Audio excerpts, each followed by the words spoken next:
Assalamualaikum warahmatullahi wabarakatuh. Yang terhormat Ibu Sani Dwita, SE, MSI, PhD AK, selaku dosen pengampu mata kuliah pengantar akuntansi 2. Perkenalkan, nama saya Diva Nuza Fitri dengan NIM 23043010. Pada kali ini saya akan mempresentasikan tentang aset tetap. Yang pertama yaitu pengertian aset tetap. Aset tetap merupakan sumber daya berwujud yang bersifat jangka panjang, digunakan dalam bentuk operasi bisnis dan tidak dimaksudkan untuk dijual kepada pelanggan.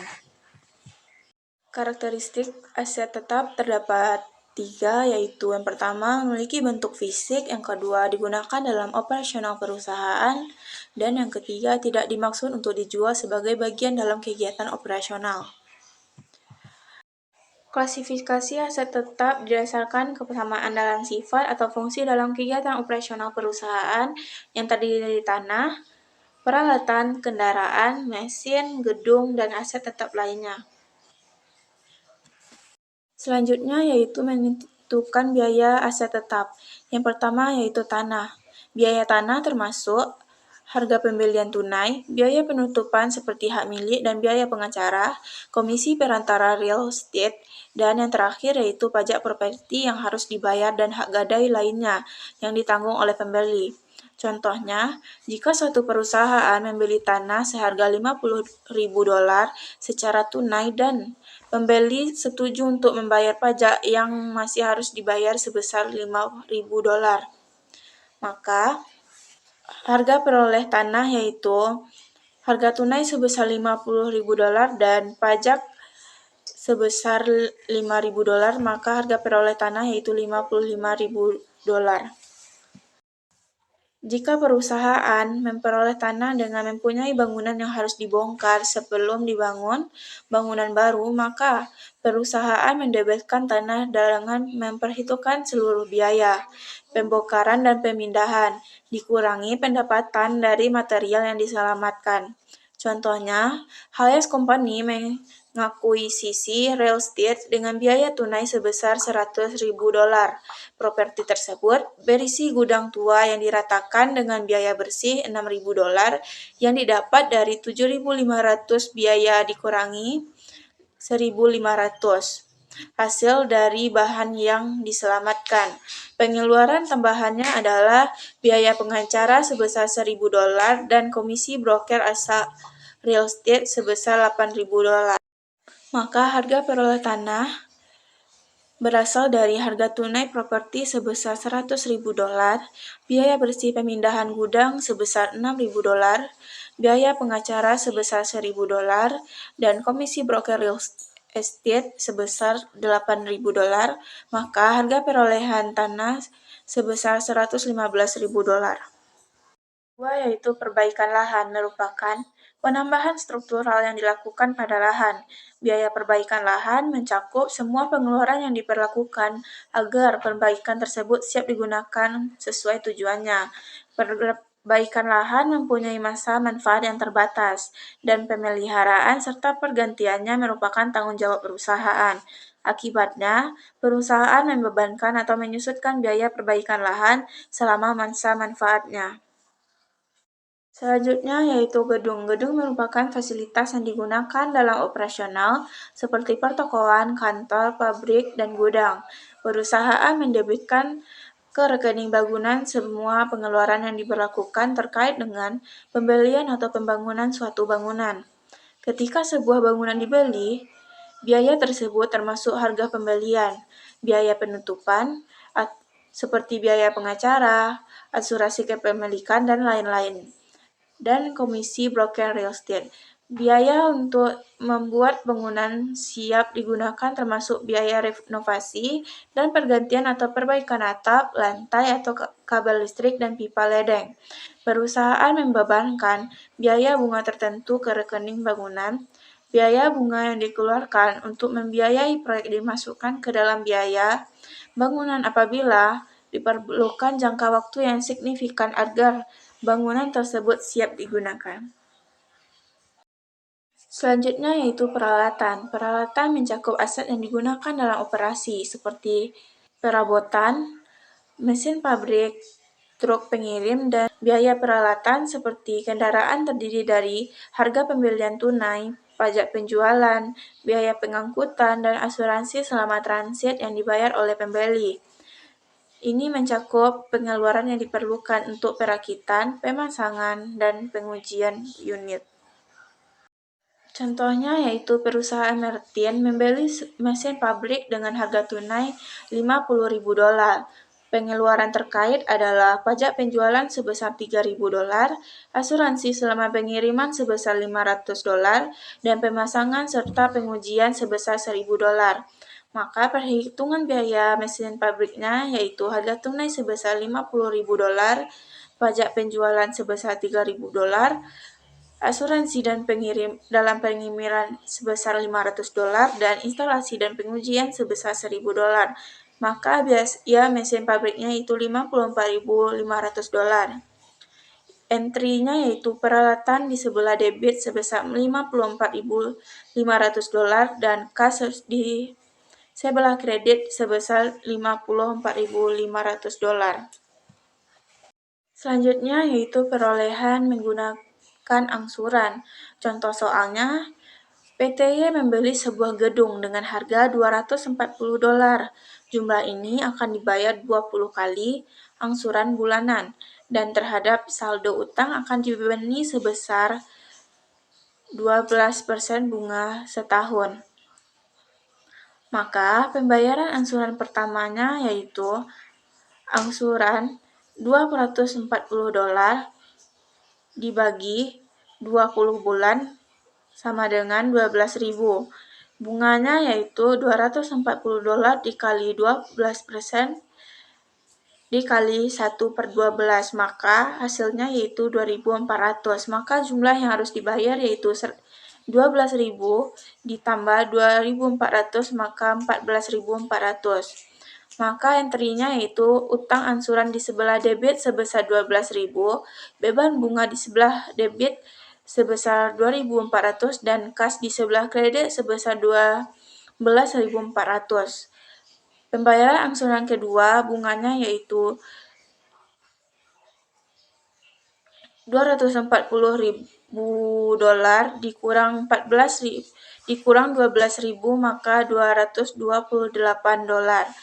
dikali 12% dikali 1/12, maka hasilnya yaitu $2.280.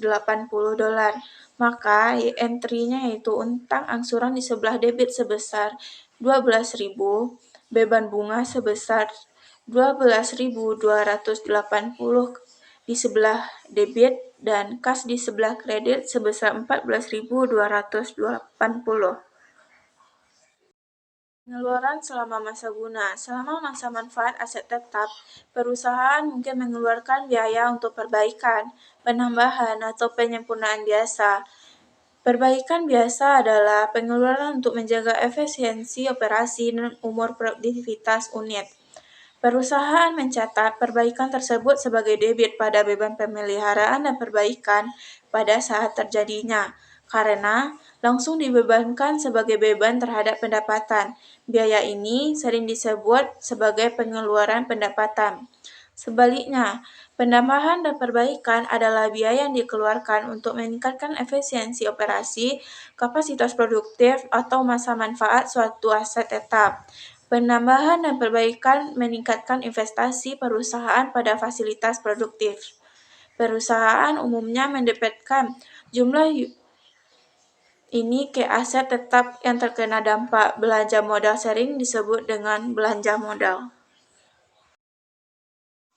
Selanjutnya yaitu penyusutan. Penyusutan merupakan proses pengalokasian biaya perolehan suatu aktiva tetap selama masa manfaatnya atau layanan dengan cara yang rasional dan sistematis. Faktor dalam menghitung penyusutan yang pertama yaitu biaya. Semua pengeluaran yang diperlakukan untuk memperoleh aset dan membuatnya siap untuk digunakan sesuai tujuannya. Yang kedua yaitu masa manfaat. Perkiraan umum yang diharapkan berdasarkan kebutuhan perbaikan, masa pakai, dan kerentanan terhadap keusangan. Dan yang ketiga yaitu nilai sisa, perkiraan nilai aset pada akhirnya dari masa manfaatnya. Metode penyusutan terdapat 3. Yang pertama, metode garis lurus. Perusahaan menyebarkan jumlah penyusutan yang sama untuk setiap tahun selama masa manfaat aset. Hal ini diukur hanya dengan berlalunya waktu. Rumus dari metode garis lurus yaitu harga peroleh dikurang nilai sisa atau disebut juga biaya yang dapat disusut dibagi estimasi umur bermanfaat. Contohnya, pada tanggal 1 Januari 2017, Iron Mountain Ski Corporation membeli mesin perawatan salju baru seharga $50.000. Mesin tersebut diperkirakan memiliki umur 10 tahun dengan nilai sisa $2.000. Entry jurnal apa yang akan dibuat oleh Iron Mountain Ski Corporation pada tanggal 31 Desember 2017 jika menggunakan metode penyusutan garis lurus. Maka biaya penyusutan tahunannya itu $50.000 dikurang $2.000 per 10 tahun, maka hasilnya yaitu $4.800. Metode selanjutnya yaitu unit produksi. Masa manfaat dinyatakan dalam total unit produksi atau penggunaan yang diharapkan dari suatu aset, bukan dalam periode waktu. Maka biaya penyusutan per unit yaitu harga peroleh dikurang nilai sisa dibagi estimasi umur manfaat dalam bentuk unit, jam, dan lain-lain. Contohnya, perusahaan Numo membeli mesin baru pada tanggal 1 Oktober 2017 dengan harga $145.000. Perusahaan memperkirakan bahwa mesin tersebut akan memiliki nilai sisa sebesar $25.000. Mesin tersebut diperkirakan akan digunakan selama 20.000 jam kerja selama umur 5 tahunnya. Maka biaya penyusutan per unit yaitu $1.405.000 dikurang $25.000 dibagi 20.000 jam, maka biaya penyusutan per unit yaitu 6 per unit.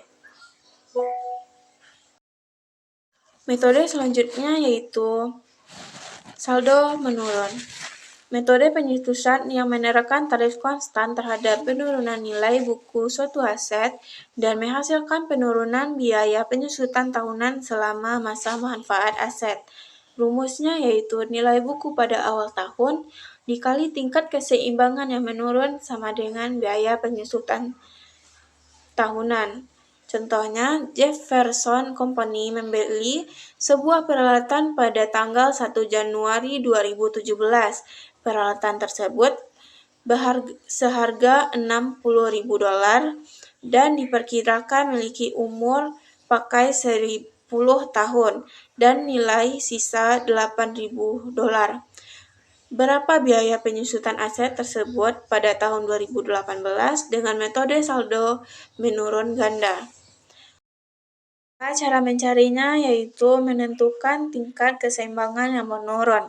Langkah pertamanya yaitu $60.000 dibagi 10 tahun sama dengan $6.000.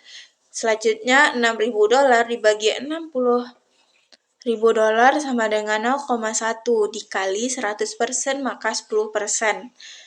Langkah kedua 0,10 dikali 2 sama dengan 0,20 dikali 100% maka dapat 20%. Maka tingkat keseimbangan yang menurun yaitu 20%.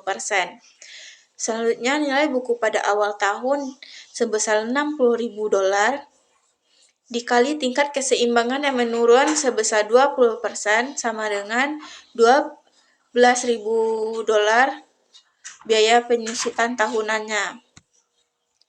Karena yang ditanyakan pada tahun 2018, maka nilai buku akhir tahun pada tahun 2017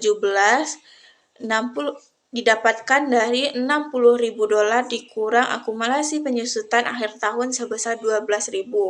Maka nilai buku akhir tahunnya yaitu $48.000. Maka nilai buku awal tahun 2018 yaitu $48.000 dikali 20%, maka akumulasi penyusutan akhir tahunnya yaitu $9.600. Nilai buku akhir tahun 2018, $48.000 dikurang $9.600 sama dengan $38.400. Begitu dengan selanjutnya. Sekian dari presentasi saya. Apabila ada kata yang salah, mohon maafkan. Assalamualaikum warahmatullahi wabarakatuh. Everybody asking how we doing, say we good. Don't need no one to tell me how to live. Just